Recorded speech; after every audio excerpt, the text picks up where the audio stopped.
10 సంవత్సరాల కాలంలో వాళ్ళకి కేవలం 500 కోట్ల రూపాయలే దానికి కేటాయించి టీ బిస్కెట్ల ఖర్చుల మందం, రిపేర్ల ఖర్చుల మందం కేటాయించినట్టుగా ఉంది. ఇవాళ నల్గొండ జిల్లాకి ఏదైతే ఒక జల అమృతం దాదాపు 3,00,000 కోట్ల రూపాయలను నిమిషం 3,00,000 పైచిలుకు అంటే ఒక ఎకరాలకు ఇవాళ సాగునీరు దాదాపు 576 గ్రామాలకు ఏదైతే ఫ్లోరైడ్ బాధిత గ్రామాలకు కూడా ఇవాళ వాళ్ళకి నీళ్లు వచ్చే అవకాశం ఉంది. అట్లాంటి దాన్ని 10 సంవత్సరాల పాటు బీఆర్ఎస్ ఎక్కడ కూడా దాన్ని డెవలప్ చేయలేదు. మరి సరిగ్గా దాన్ని వర్క్ చేసి ఉంటే అయిపోయేది. అవన్నీ కూడా ఏదైతే సొరంగాలు ఉన్నాయో ఆ సొరంగం మొత్తం నీళ్లు పోవటము దాని రిపేర్లకే సరిపోయింది. రిషి గారు మనం అందరం చూసాము. కాదు, హరీష్ రావు ఛాలెంజ్ విసిరారు, మీరే యాక్సెప్ట్ చేసినా బహుశా ఓకే. 11 కిలోమీటర్లకు పైగా పనులు 3,000 కోట్లు ఖర్చు అవ్వలేదని నిరూపిస్తే రాజీనామా చేస్తాను, నువ్వు చేస్తావా? మీరు ఒక్కటి ఆలోచించాలి, 10 సంవత్సరాల కాలంలో ఎంత జరగాలండి? రాజశేఖర రెడ్డి గారి పీరియడ్ లో అప్పుడు చూసాం మనం దగ్గర 43.93 కిలోమీటర్లు 32 కిలోమీటర్ల దాకా అయితే ఈయన 10 సంవత్సరాల కాలంలో ఏం జరిగింది? ఇలా ఆయన ఏంటంటే కాళేశ్వరం మీద కమిషన్లు ఉంటుంది కాబట్టి కాళేశ్వరం ప్రాజెక్టు కావాలి, ఎందుకంటే 1,00,000 కోట్ల రూపాయలు పెట్టి మన కమిషన్లు మన వాటాలు. మిషన్ భగీరథ కావాలి, ఎందుకంటే కమిషన్ భగీరథ హరీష్ గారి కోసం, అది కేసీఆర్ గారి కోసం కాళేశ్వరము, కమిషన్ భగీరథ ఏమో మరి హరీష్ గారి కోసం, అంటే వాళ్ళ ఫ్యామిలీ కోసం. చిన్న ప్రాజెక్ట్ సంతోష్ గారిది. రిషి గారు చెట్లు మొక్కల పెంపకం, చెట్లు ఒక్కొక్కరికి ఒక్కొక్క డిపార్ట్మెంట్ తెలంగాణ చూసుకోవడం అంటే ఇది బాధాకరం. అంటే మనం చూడాలి కాదు, అసలు 10 ఏళ్లలో ఏమీ చేయలేదు బీఆర్ఎస్ కేసీఆర్ ప్రభుత్వం అనడం కూడా కరెక్ట్ కాదు. తెలంగాణ రాష్ట్రం ఆవిర్భవించాక కుదిరిపడడానికి కొంత సమయం పట్టడము, తర్వాత సరే కొన్నాళ్ళు కరోనా రావడము, కొంత వ్యతిరేకత ప్రజల్లో సహజంగా ఉండే 2 సందర్భాల్లో వచ్చే వ్యతిరేకత కొంత ఉండడము మీకు కూడా తెలియదు కాదు.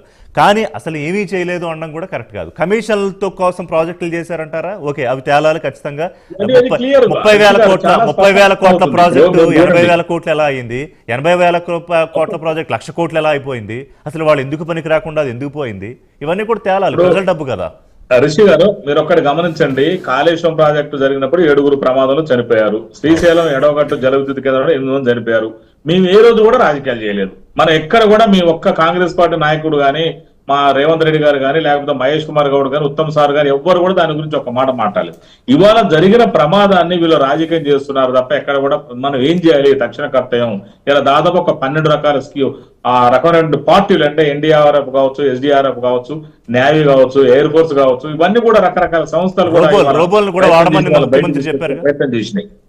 మనం చూసాము రిషి గారు. మరి ఎక్కడైనా రాజకీయం చేసాము మేము అప్పుడు? మరి వీళ్ళు చూడండి, దీన్ని వచ్చి చెలవల పనులుగా పాలిటిక్స్ చేయాలని చూస్తున్నారు.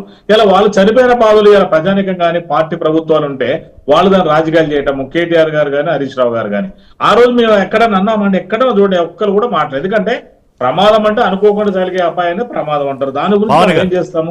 ఖచ్చితంగా వాళ్ళ కుటుంబాన్ని ఎలా మనం ముందుకు తీసుకోవాలని చూడాలి. ప్రమాదాల మీద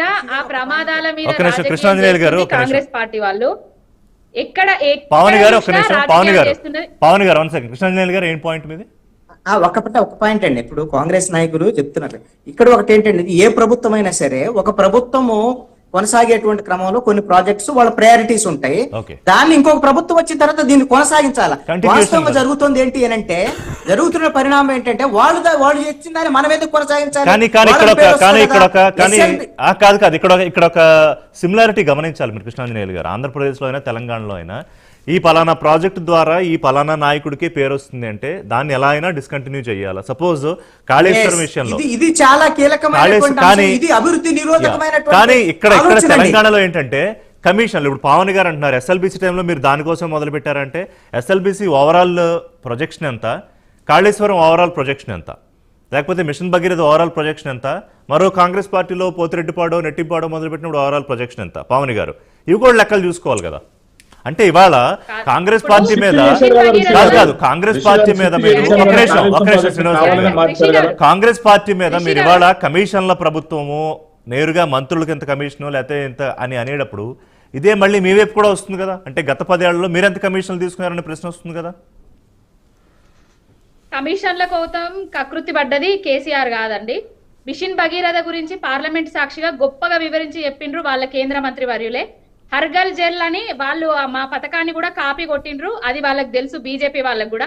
ఇంకొకటి కాళేశ్వరం ప్రాజెక్ట్ అనేది తెలంగాణకు జీవనాధారం అనేది ఇప్పుడు తెలుస్తుంది. కాళేశ్వరం ప్రాజెక్టు మీద 1,00,000 కోట్ల అవినీతి జరిగింది అనేసి కాంగ్రెస్ వాళ్ళు చెప్పిండ్రు, బీజేపీ వాళ్ళు చెప్పిండ్రు. కానీ నిరూపించిండ్రా అండి ఇప్పటి వరకు కూడా? 90,000 కోట్ల వ్యయంతో కట్టిన దాన్ని 1,00,000 కోట్ల వ్యయం, 1,00,000 కోట్ల అవినీతి ఎట్లా జరుగుతుందండి? ఇప్పటికి కూడా అంటే వాళ్ళు నిరూపించలేదు, అవి నిందలు మాత్రమే.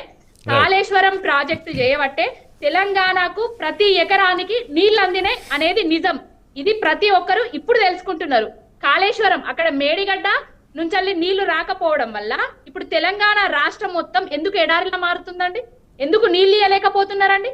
ఇప్పుడు నేను మొన్న మేడిగడ్డకి వెళ్ళినా ఇప్పటికీ కూడా వాటర్ ఫ్లో పోతుంది కిందికి. మోటార్లను స్టార్ట్ చేసి నీళ్లను నల్లగొండ, మహబూబ్ నగర్ అటు సైడ్ పంపించొచ్చు. అంటే వాటర్ సౌలభ్యం ఉన్నా కూడా కేసీఆర్ గారికి పేరు ఎక్కడ వస్తది అనేసి మోటార్లను స్టార్ట్ చేస్తలేరండి వాళ్ళు. ఒక్క నిమిషం, ఐ వాంట్ టు టేక్ మన దిలీప్ గారి వర్షన్ దీని మీద వాటర్ విషయంలో. ఎస్ఎల్బిసి విషయంలో 2 ప్రభుత్వాలు విఫలమైనవి. మొదలు పెట్టిన కాంగ్రెస్ పార్టీ అని చెప్పి గొప్ప